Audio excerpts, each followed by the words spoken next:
রাতের অন্ধকারে অজয় নদীর চর থেকে উদ্ধার এক ব্যক্তির রক্তাক্ত দেহ। ঘটনা ঘিরে চাঞ্চল্য কাকুরতলা থানা এলাকার বড়তলা গ্রামে। বছর 50-এর ওই মৃত ব্যক্তির নাম মতিন শেখ। বুধবার রাত্রি 10:30 নাগাদ নদীর চরে ওই ব্যক্তির মৃতদেহ দেখতে পান স্থানীয়রা।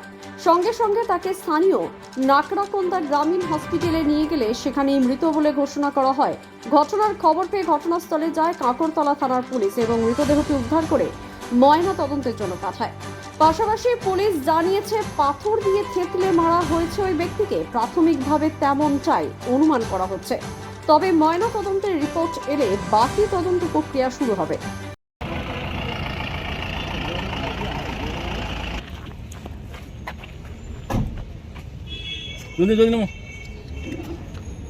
দাদা ঠিক কি হয়েছিল?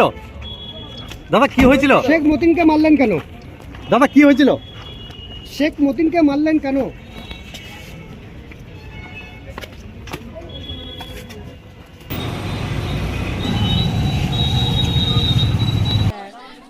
ফার্স্ট দুজন বাবাকে ধরে পেছন দিক থেকে, তারপর পাথর দিয়ে মাথায় মারা হয়। তারপর বাবা নিচুতে যখন শুয়ে যায় তখন আরো জোরে জোরে পাথর দিয়েই মারা হয়। হ্যাঁ, পাথরের আঘাতে। আর জানি না তাদের কাছে আরো কত কি হাতিয়ার ছিল। অনেক রাগ ছিল আমার বাবার উপর।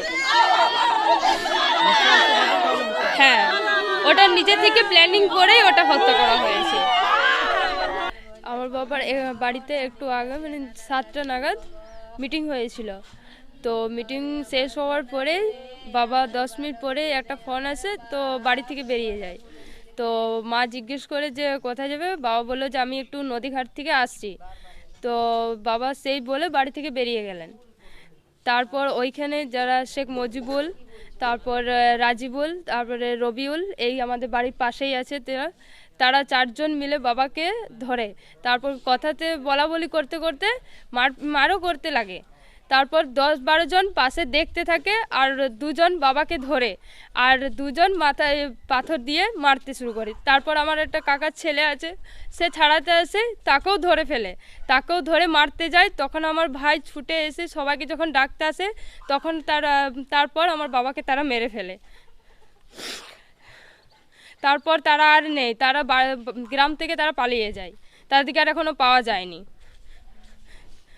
আমি চাই তাদেরকে যেন কড়া শাস্তি দেওয়া হয় আর যাবজ্জীবন জেল হোক, তারা যেন ফাঁসিতে থাকে আর এই গ্রাম যেন না ঢুকতে পারে তাদের। গতকালকে একটা মিটিং ছিল বলছেন, হ্যাঁ। মূলত কি নিয়ে মিটিংটা ছিল, কোথায় মিটিংটা ছিল? মিটিংটা আমার বাড়িতেই ছিল, জানি না কিসের নিয়ে মিটিংটা হয়েছিল, কিন্তু যে মেরেছে সেও কিন্তু আমাদের বাড়িতে সেই দিন গতকাল আমাদের বাড়িতে উপস্থিত ছিলেন। তারপর থেকেই বাবা 10 মিনিট পর বেরিয়ে যায়, তারপরে এই ঘটনাটা হয়। মোটামুটি কটা নাগাদ এই ঘটনাটা ঘটে? ওই 7:30-8টা নাগাদ। কোনো রাজনৈতিক দলের? হ্যাঁ, রাজনৈতিক দলের থেকে তো প্রথম থেকে হিংসা করেই আছে। প্রথম থেকে কতবার এরকম ভাবে ঝামেলা হয়েছে, কিন্তু আমার বাবা চায়নি যে ঝামেলাটা বেড়ে যাক। সেই জন্য বাবা সবসময় বলেছে যে না, এটা ঠিক হয়ে যাবে, কিন্তু সবসময় এটা বাবার পর ওরা লেগেই আছে। এটা হয়তো গত 6 মাস থেকে একই রকম ওরা কন্টিনিউ চালিয়ে যেছে, যাতে ফাঁকা পেলেই বাবাকে ওরা মেরে ফেলে।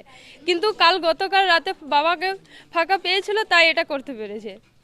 কোনো রাজনৈতিক দলের সাথে যুক্ত ছিল আপনার বাবা? হ্যাঁ, আমার বাবা তৃণমূল ইসে যুক্ত ছিল, আর যারা অন্য ইসের দলে ছিল সেটা হলো বিজেপি ইসে। মানে কারা মূলত মারধর মেরেছে বলে মনে হচ্ছে? কোন দল?